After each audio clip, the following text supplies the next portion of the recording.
Cable होने वाले हैं जो कि आपको डायरेक्टली या इनडायरेक्टली इम्पैक्ट करने वाला है। सर ऑडियो ओके है, वीडियो भी ओके होनी चाहिए, ऑप्शन किधर है? लाइक ऑप्शन जो है मैं आपको बता दूं, लाइक के लिए थम्स अप का ऑप्शन आता है, उसे आप क्लिक कर सकते हैं, वही लाइक बटन होता है। Audio is proper. चलिए अब हम लोग स्टार्ट करते हैं। सबसे पहला चेंज जो 1 जुलाई 2021 को इंप्लीमेंट होगा वो है टीडीएस ऑन परचेज, उसके बाद TDS for non filers and TCS for non filers. Basically section 94Q, 206AB और 206CCA, ये 3 सेक्शंस हैं जो कि इंट्रोड्यूस हो जाएंगे 1 जुलाई 2021 से। एक एक करके हम लोग समझते हैं इन 3 सेक्शंस के बारे में कि क्या इस सेक्शंस में बताया गया है।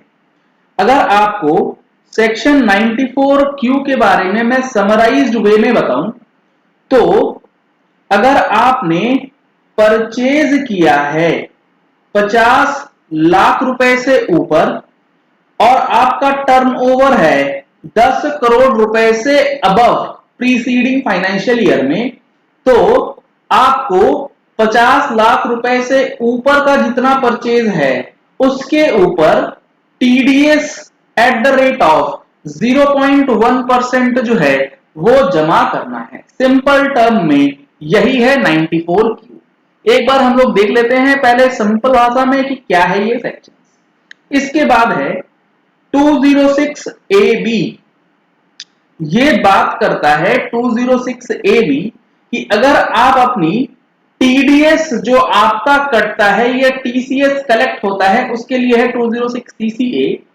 आपने इनकम टैक्स रिटर्न जो है पिछले 2 प्रीवियस ईयर की नहीं फाइल करी है और उस ईयर्स में आपका जो टीडीएस है वो 50-50 हजार रुपए का कटा हुआ है, तो आपका जो टीडीएस कटेगा 1 जुलाई 2021 के बाद वो आपका हायर रेट पे कटने वाला है टीडीएस। यानी कि लेट सपोज आपका टीडीएस पहले कटता था 2%, लेकिन आप रिटर्न नहीं फाइल करते हैं तो आपका जो टीडीएस है वो 2% नहीं कटेगा, वो कटेगा जो प्रीवेलिंग रेट है उसका डबल या 5% जो हायर होगा उस अमाउंट पे टीडीएस जो है वो डिडक्ट कर लिया जाएगा।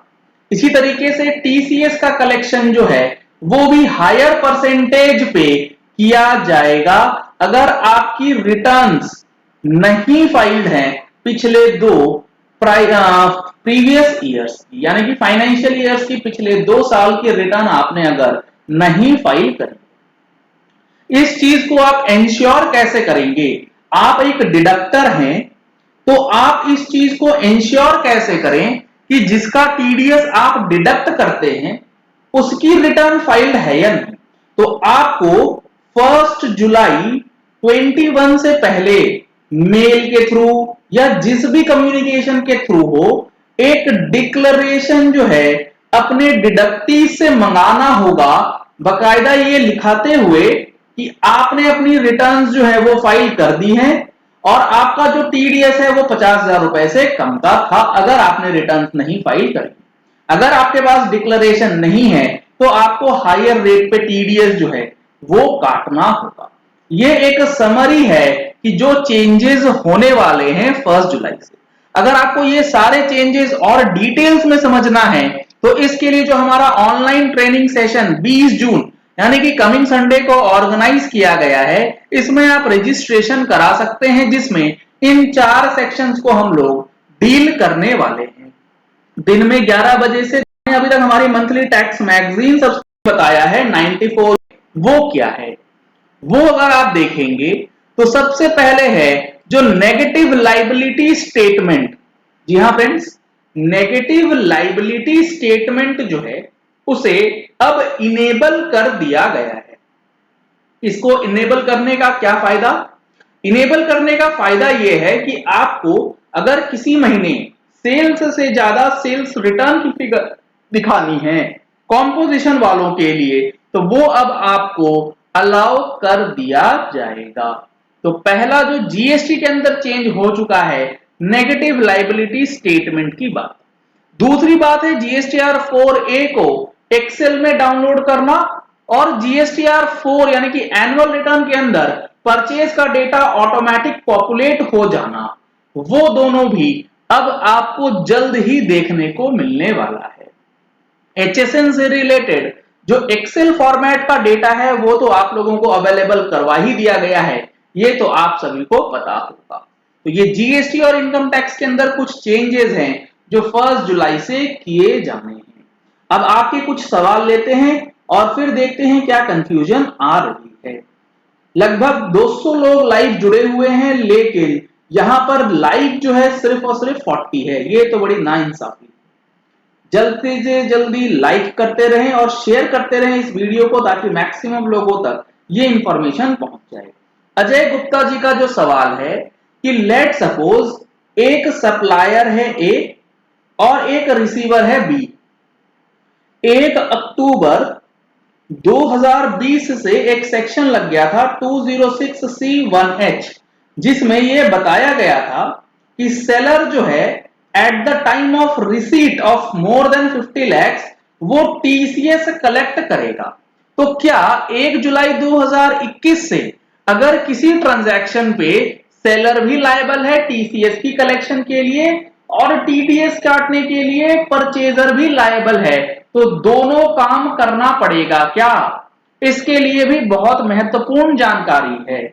जानकारी यह है कि 206C1H जो है वो ये कहता है कि आपको ये सेक्शन के अंदर टीसीएस नहीं कलेक्ट करना है, जबकि वो ट्रांजैक्शन टीडीएस के किसी भी प्रोविजन से कवर हो जाए। तो 1 जुलाई से जब वो 94Q में कवर हो जाएगा तो 206C1H जो है ऑटोमेटिक बाहर हो जाएगा, यानी कि टीडीएस कटेगा ना कि टीसीएस। ये इंपॉर्टेंट पॉइंट था, सवाल बढ़िया था अजय जी का। इन सारी चीजों को ना हमने अपनी मंथली मैगजीन के अंदर भी इस बार इंक्लूड करने का विचार कर रहे हैं। अगर इसमें होगा तो विद एग्जांपल आप लोगों को इस बार दिया जाएगा। मैगजीन लेने के लिए आप इन नंबर्स पे कॉल कर सकते हैं, और डिटेल्स में आप लोगों को जो संडे को वेबिनार ऑर्गेनाइज है उसमें बताया जाएगा ही जाएगा। ठीक है जय जी, ओके सर। B2C का HSN और डिस्क्रिप्शन देना है, बिल्कुल देना है सुमन सिंह जी, अगर आपका टर्नओवर 5 करोड़ रुपए से ऊपर है। ठीक है अंकित गेडिया जी, नहीं उनको टीडीएस डिडक्ट करनी होगी। Okay hello sir ji, Rajat ji hello, Rajat ji good sir, okay thank you so much. Raja Pandit, GSTR 9 fee का लेट फी नहीं लग रहा है, कौन से ईयर का, 18-19 का या 19-20 का? क्योंकि 18-19 का तो लग रहा है, तो मैंने देखा था, 19-20 का मैंने चेक नहीं किया है। चलिए सर, और किसी की कोई क्वेरी है? सर अगर परचेज 50 लाख से अबव हो और टर्नओवर तो भी नहीं। अंकित केडिया जी, 94Q जो है ना प्रोविजन, वो कहता है कि परचेजर को टीडीएस काटना है, और परचेजर को जो डिफाइन किया गया है, यानी कि बायर को जो डिफाइन किया गया है, उसको ये बताया गया है कि buyer means the person whose gross turnover, यानी कि परचेजर वो होगा जिसका पिछले साल का टर्नओवर 10 करोड़ से ऊपर का है। तो इस चीज को अच्छे से समझना जरूरी है। सर मेरा कमेंट भी देखिए। ओके करण विश्वकर्मा जी, क्या है आपका कमेंट? हाँ जी पढ़ तो दिया, आपका कमेंट तो पढ़ा है अभी। उनको टीडीएस डिडक्ट नहीं करना, ये आप ही का तो कमेंट है, अगर मैं सही पढ़ पा रहा हूं, बिल्कुल सही है। ओके सर, यदि सप्लायर बिल में टीसीएस लगा हो तो क्या टीडीएस नहीं कटेगा? मतलब 206C1H जो प्रोविजन है वो कहता है टीसीएस जो है कलेक्ट होगा at the time of receipt of money, तो बिल पे चार्ज करने का सवाल ही नहीं होता है। सर 9C भरना है कि नहीं 2020-21? मोहम्मद आमीन जी, 9C दोनों भरा जाएगा 20-21 के लिए। फर्क ये होगा कि सीए सर्टिफाइड नहीं होगा इस बार, ओनर सर्टिफाई करके भेजेगा कि मेरी ये गलती हुई है। जीएसटीआर 1 में डिस्क्रिप्शन देने का जरूरी है क्या? एसके अभिजी, अगर आपने जीएसटीआर 1 मई महीने से देखा हो तो जैसे ही आप HSN कोड फीड करेंगे डिस्क्रिप्शन ऑटोमेटिक आ जाता है। तो देना नहीं देना वो आपके ऑप्शन में नहीं है, वो ऑटोमेटिक आएगा। टर्नओवर को कंसिडर किसमें किया जाएगा? जीएसटी का टर्नओवर पैन इंडिया बेसिस या separate registration basis? Vijay Yadav ji, जब भी इनकम टैक्स के लिए टर्नओवर कंसिडर किया जाता है तो वो पैन बेसिस पे ही होता है, तो पैन इंडिया बेसिस पे ही आपको देखना पड़ेगा। ठीक है, ओके सर। इनकम टैक्स को लेकर वीडियो बनाएंगे सुमन सिंह जी, पहले पोर्टल तो चल जाए, आधी अधूरी इंफॉर्मेशन आपको दूं, बाकी यूट्यूबर्स जैसे दे रहे हैं कोई फायदा नहीं। पोर्टल ही अभी प्रॉपरली नहीं चल रहा है, एक बार चल जाए फिर आप लोगों को डिटेल्स के साथ स्टेप बाय स्टेप बताई जाएंगी चीजें। ठीक है sir. Sir good evening, okay. Ajit Gandhi 50,000 TDS plus TCS किसका देखना? सिर्फ पर्टिकुलरली पार्टी है ओवरऑल? अजीत गांधी जी, टोटल उस ईयर में आपका 50,000 से ऊपर का कटा हुआ है कि नहीं अमाउंट टीडीएस के अंदर, तब। क्लियर टैक्स से अपलोड में नहीं आ रहा है, क्लियर टैक्स से नहीं आ रहा है इसके अभी जी, तो क्लियर टैक्स के कस्टमर केयर में एक बार बात कर लीजिए। और जिन्होंने मैगजीन नहीं ली है भैया, इस नंबर पे कॉल करके मैगजीन ले लीजिएगा, बड़े मजेदार मैगजीन होने वाली है इस बार जुलाई महीने की, बहुत ही अच्छी मैगजीन इस बार आएगी जुलाई महीने की, ये सारे न्यू सेक्शंस उसमें कवर्ड होने वाले हैं। और क्या क्या टॉपिक डाल सकते हैं आप नीचे कमेंट करके जरूर बताएं कि अगले महीने की टैक्स मैगजीन में क्या टॉपिक आप लोग देखना चाहेंगे, कमेंट बॉक्स में लिख करके बता सकते हैं सर। मेरा भी क्वेश्चन सॉल्व कर दीजिए, कैपिटल गुड्स पे कब डेप्रिसिएशन और कब आईटीसी? कभी भी ले सकते हैं आईटीसी, कभी भी ले सकते हैं डेप्रिसिएशन, ये आपके ऊपर है। अगर आप डेप्रिसिएशन लेते हैं तो आप उस कंपोनेंट का आईटीसी ना लें, अगर उस कंपोनेंट का आईटीसी लेते हैं तो आप उसका डेप्रिसिएशन ना क्लेम करें। Mohammad Asif sir, purchase TDS कब और कितने टर्नओवर पर कटेगा बताया तो मोहम्मद आसिफ जी, अगर आपके पिछले साल की टर्नओवर 10 करोड़ से ऊपर है और आपने किसी भी एक पर्टिकुलर टैक्स पेयर से 50 लाख से ऊपर का परचेज कर लिया है तो कटेगा। If you have time kindly discuss 206AA। Ajay Gupta ji, 206AA जो है वो ये कहता है कि लेट सपोज आपको टीडीएस काटना है किसी एक टैक्स पेयर का जिसपे रेट लगता है 2%, लेकिन उस पर्टिकुलर बंदे ने जिसका आप टीडीएस काटेंगे उसने आपको अपना पैन नंबर नहीं दिया, तो पैन नंबर जब वो नहीं देगा तो वो जो रेट है ना 2% की जगह 20% हो जाएगा। अगर आप इसका इंटरप्ले 206AA के साथ देखेंगे तो जहां 206AA और 206AB लग जाएगा तो वहां पे आपको टीडीएस जो है 206AA के हिसाब से काटना होगा, यानी कि हायर रेट पे। मैं आशा करता हूं कि आपको आपके सवाल का जवाब मिल गया होगा Ajay Gupta ji. Sir form ITC 03, form ITC 03 होता है अगर आप रेगुलर से कॉम्पोजिशन में चले गए तो आपका जो स्टॉक पड़ा था at the time of regular वो आपको डिक्लेयर करना होता है आईटीसी 03 में, और उसका जो आईटीसी है वो आपको रिवर्स करना पड़ता है। Hello sir, registration limit for labour, समझ नहीं आया क्या कहना चाह रहे हैं? नॉन जीएसटी सप्लाईज की ही मीन आई लिखकर जीएसटीआर 1 में परसेंटेज, नॉन जीएसटी के लिए परसेंटेज नहीं होता है सर, उस पर जीएसटी थोड़ी लगता है। सर जी जीएसटी के बारे में भी कुछ बताओ, बता तो दिया। संजू कुमार, कुछ पूछो, क्या पूछूं संजू कुमार जी? आईटीसी रिवर्सल पे भी एक वीडियो बनाइए सर। ओके, आईटीसी रिवर्सल क्या 42, 43 या आपका परचेज रिटर्न है उसके ऊपर, किस चीज के ऊपर? यदि एक्सपोर्ट सेल का टैक्स गलती से आईजीएसटी में शो कर दिया, आईजीएसटी में ही तो जाएगा सुरेंद्र यादव जी एक्सपोर्ट सेल। और हाँ, आप लोगों को अगर जीएसटी की फाइलिंग कोर्सेज की रिक्वायरमेंट है, जैसे कि रिफंड फाइल करने में दिक्कत आती है, अपील फाइलिंग सीखना चाहते हैं, रिटर्न फाइलिंग सीखना चाहते हैं, तो आप उसके लिए हमारे कोर्सेज भी परचेज कर सकते हैं हमारे मोबाइल एप्लीकेशन को डाउनलोड करके। जीएसटी प्लेटफॉर्म का मोबाइल एप्लीकेशन आपको प्ले स्टोर से मिल जाएगा, लिंक आपको डिस्क्रिप्शन में दिया गया है, पिन कमेंट में भी आपको मिल जाएगा, वहां से आप हमारे कोर्सेज परचेज कर सकते हैं। डिटेल्स के लिए आपको जो नंबर्स एक दिए गए हैं, इन नंबर्स पे कॉल करके आप सारे प्रोडक्ट की डिटेल्स ले सकते हैं। एक्सपोर्ट सेल पे आईजीएसटी ही लगता है। जीएसटी रिफंड का प्रोसेस, हाँ जॉनी अंसारी जी, मैंने आपको बताया अगर आपको जीएसटी रिफंड के बारे में समझना है, आप उसके लिए हमारा कोर्स परचेज कर सकते हैं। वैसे मैं आपको बता दूं, जीएसटी रिफंड का प्रोसेस बहुत ही आसान है। आपको ऑनलाइन फाइल करना होता है RFD 01 में। आपका अगर रिफंड प्रॉपर है, सारे कंप्लीट डॉक्यूमेंट्स हैं, तो आपको मिल जाएगा RFD 02। नहीं तो आपका ऑफिसर आपको देगा RFD 03 डेफिशिएंसी में, फिर आपको लगाना होगा फ्रेश एप्लीकेशन RFD 01।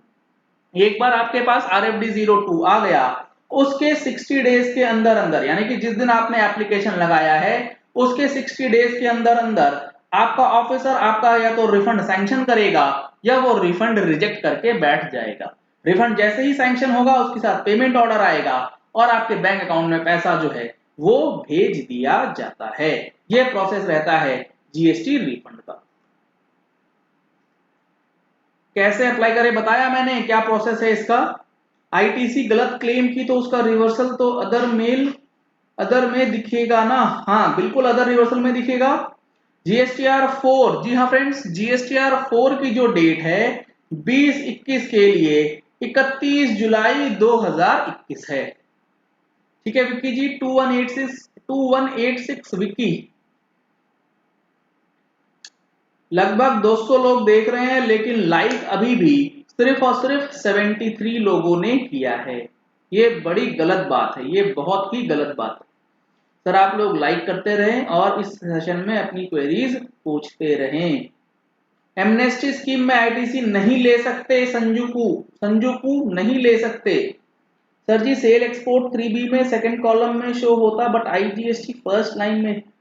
अगर आपने ऐसी कोई गलती कर दी है तो नेक्स्ट टैक्स पीरियड में सही कर लीजिए, और आपका जो एक्सपोर्ट का रिफंड है वो पिछले महीने और अगले महीने की फिगर्स को मिलाते हुए मार्च 21 तक की फिगर्स को चेक करते हुए किया जाएगा। नमस्ते रोशन जी, नमस्ते। I have liked and shared the video, thank you so much Johnny Ansari ji. English dash buck dash dash क्या कह रहे हैं सर आप? ओके नमस्ते सर। कोई कैपिटल गुड्स है जिसका आईटीसी जीएसटी में ले रखा है तो उसका डेप्रिसिएशन नहीं मिलेगा, नहीं मिलेगा रिया जैन जी। चलिए मैं एक एग्जांपल से आपको समझाता हूं। जैसे लेट सपोज एक मशीनरी आपने खरीदी 1 लाख रुपए की, इस पे आपने जीएसटी लेट सपोज भरा है 20,000, तो टोटल जो अमाउंट है वो है 1,20,000 का। अगर आप इस 20,000 का आईटीसी लेना चाहते हैं तो जो आपकी बैलेंस शीट होगी जहां से आप डेप्रिसिएशन लेते हैं, यहां पर फिक्स्ड एसेट्स में आपको सिर्फ 1 लाख रुपए दिखाना है। अगर आपको 20,000 पे भी डेप्रिसिएशन लेना है तो ये जो आईटीसी है ये आप क्लेम ना करें और कॉस्ट का पार्ट बनाएं और एसेट को डेबिट करें 1,20,000 रुपए से। ठीक है, चलिए मैं जीएसटी प्रैक्टिशनर का रजिस्ट्रेशन किया था फरवरी 21 में, अभी तक आ जाएगा सर, वेट कर लीजिए। हाँ जी सेल दिखाना है, डायरेक्टली सेल दिखाना है, बिल्कुल सही, डायरेक्टली सेल दिखाना है। Sir February is under amnesty scheme, can I know? हाँ हाँ फेब्रुवरी 21 की तो कर सकते हैं सर। 2021 की जो आईटीसी है वो as per section 16 sub section 4 20 अक्टूबर 2021 तक क्लेम की जा सकती है। ठीक है, deductee has filed their last 2 returns and his TDS is more than 50,000, then what will at what normal rate Ajay ji, normal rate। Okay okay बता दिया अजय गुप्ता जी आपको। Previous year financial year 2 crore turnover HSN code mandatory, 5 crore से नीचे B2B के लिए mandatory, otherwise B2B और B2C दोनों के लिए मैंडेटरी 4 डिजिट और 6 डिजिट का कोड। ठीक है, अगर जीएसटीआर 9C फाइल नहीं हुआ तो पेनल्टी। सर देखिए पोर्टल तो नहीं ले रहा, बाकी डिपार्टमेंट पे डिपेंड करता है वो क्या करेंगे, पोर्टल तो नहीं ले रहा। आईटीसी डबल क्लेम कर ली की तो उसका रिवर्सल, हाँ जी राज कलरेजा जी अदर में ही कीजिए, बेटर रहेगा। Previous year financial year turnover, yes बताया तो। कंपनी डिक्लेरेशन मांग रहा है टर्नओवर 10 करोड़ है या नहीं, इसके लिए क्या देना होगा, सिंपल लिख करके दे दीजिए अपनी आईटीआर के अंदर प्रेफरेंस डालते हुए कि हमारी जो टर्नओवर है वो 10 करोड़ से ऊपर है या नहीं है, सिंपल। आसान है सर, वो तो बिल्कुल ही आसान है, क्या दिक्कत है उसमें। चलिए सर, अब इस लाइव सेशन को हम लोग यहीं एंड करेंगे। अगली बार फिर लाइव जब आएंगे तो आप लोगों के साथ और भी बातें करेंगे, आपकी क्वेरीज और भी लेंगे। मैगजीन के लिए, कोर्सेज के लिए, वेबिनार